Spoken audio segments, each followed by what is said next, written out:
The New South Wales Government has called for national regulation of artificial intelligence in the classroom as the risk of students cheating becomes more and more apparent.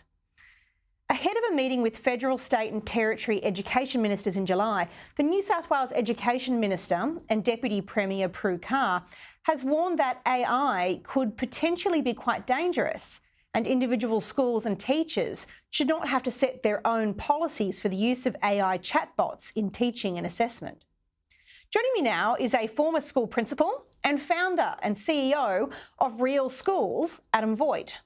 Adam, thanks for joining me tonight. How hard is it for schools right now to manage the influence of AI? Are there growing numbers of students who are cheating?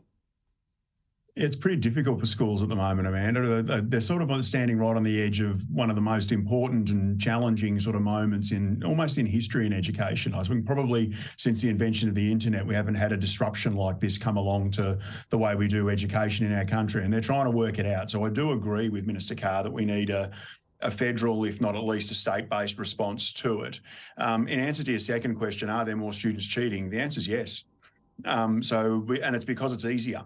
So the compulsion to do it has kind of always been there. When we make their assessments really high stakes and create a narrative around that in the community, we make them want to get to a better score more quickly. And it's a little bit like why McDonald's set up on a busy thoroughfare is because they want it to be easy for us to buy them. And so what we're finding is not only ChatGPT and AI bots that are available to students, but also there's a micro industry that's emerging at the moment around cheating services for young people that they can buy to have someone else find them the assignments and the answers that they're looking for.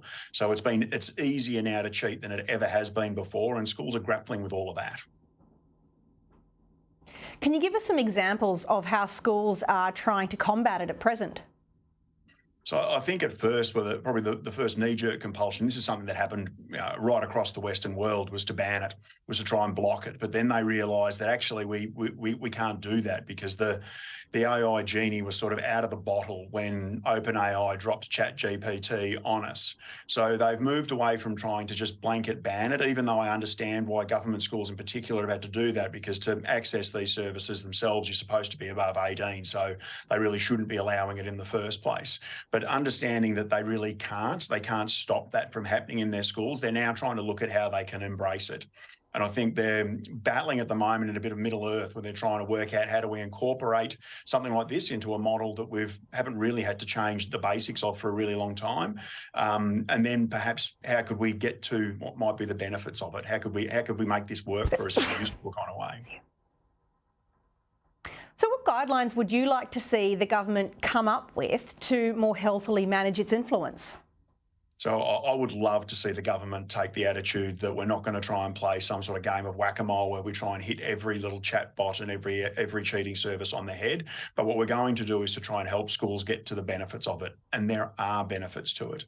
So if we were able to, what we might be able to do is, for instance, the benefits of helping teachers, if we can train them to use it appropriately, is they could use these kind of services to be able to design more personalised lesson plans, even to be able to design test questions. They could use it to be able to design lessons and to be able to design lesson sequences that better meet the needs of their kids depending on where they are and what level they're teaching at. They could even use it, for instance, to handle some of the administrivia that's bogging down our teachers and stopping them from focusing on building awesome classroom experiences for young people. They can use it to differentiate. And what that means is instead of pitching lessons to the middle of the class, they could actually find ways to be able to reach students where their needs are. And so there's an enormous potential here for teachers. I'd like to see our government support our teachers to meet that potential. I see that there are potential benefits to assist with the workload and tailoring of teachers. Are there benefits for students using it in any way? Yeah, there really could be. And there could be some exponential. If we go back to kind of the old ways that we did teaching, let's say you had to, Amanda, write a report on a Shakespeare novel. What you might have done is hopefully read the novel and then go home. You might get a bit of help with that from home. So we've kind of known for a long time that our assessment purposes are broken. You come back and you get a report on how well you understood. You get a mark on how well you understood Shakespeare.